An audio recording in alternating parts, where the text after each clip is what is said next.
कैलाश भारद्वाज की तरफ से आप सब YouTube परिवार को प्यार भरा नमस्कार और साथ में ही शिवरात्रि की ढेर सारी शुभकामनाएं।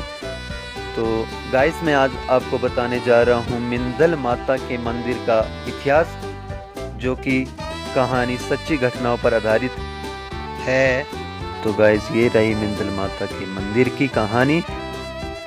आज से लगभग हजारों वर्ष पहले इस पावन स्थल मिंदल भटवास में एक काली उपासक स्त्री थी जिसका नाम घुमती था। उसके घर में माता कालिका प्रकट हुई। आज भी वहां पर पराशक्ति उसी स्थान पर विराजमान है। उस समय मिंदल भटवास में 12 भाट खानदान के लोग निवास करते थे। उसमें से घुमती नामक स्त्री माता कालिका की सच्ची भक्त थी। एक दिन जब घुमती नामक की स्त्री अपने चूल्हे से राख निकाल रही थी तो माता कालिका पिंडी के रूप में प्रकट हुई। तो घुमती ने इस पिंडी को करछी से दबाने की कोशिश की, पर माता की पिंडी स्थिर रही। तो इस पिंडी का नियम 6 से 7 दिन तक ऐसा ही चलता रहा। अतः माता कालिका ने सपने में आकर घुमती नामक स्त्री को समझाया कि मेरा इस पवित्र स्थान पर प्रकट होने का समय निकट आ गया है। हे साधिके, जिस पिंडी को तूने साधारण पत्थर समझा है उसे दबाने की कोशिश ना कर, वो मेरा साकार स्वरूप है। किंतु घुमती ने सपने को अनदेखा कर दिया। उस पिंडी को पत्थर समझकर दबाने लगी। माँ कालिका क्रोध में आकर उस चूल्हे को तोड़कर और घर की छत को भी छेद करती हुई माँ शीला के रूप में प्रकट हुई।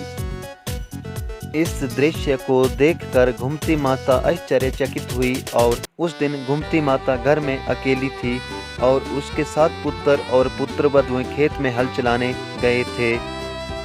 वृद्ध माता दौड़ती हुई खेत में पहुंची जहां उसके पुत्र काम कर रहे थे और वृद्ध माता ने सारा वृत्तांत अपने पुत्र और पुत्रवधुओं को सुनाया। पुत्रवधुओं ने इस घटना को मजाक में ले लिया। इस पर माता क्रोधित होकर उस वृद्ध को श्राप दे दिया और कहा, वृद्ध, तेरे पुत्र पत्थर बन जाएंगे और आज के बाद इस गांव में एक ही बैल से खेती की जाएगी और चारपाई के ऊपर कोई भी व्यक्ति नहीं सोएगा। और कहा, पूरा भटवास गांव उजड़ जाएगा। और वह श्राप से क्षमा मांगती हुई उस पिंडी के पास पहुंची और क्षमा मांगने लगी। तब माँ कालिका दयावान होकर बोली, पुत्री, मेरी पूजा के साथ साथ तेरी पूजा भी होगी। मेरा निवास मिंदल भटवास में ही होगा और मेरा नाम कालिका होगा। पुत्री, तुम्हारे पुत्रों के श्रापित होने के कारण आज के बाद जिसके भी 7 पुत्र होंगे उसका वंश आगे नहीं चलेगा और इस गांव में एक ही बैल से खेती की जाएगी। माँ कालिका की महिमा अनुपम है। जो भी व्यक्ति भक्ति भाव से आता है और कदापि भी खाली हाथ नहीं जाता है। तो जय मिंदल माता की। तो ये रही गाइस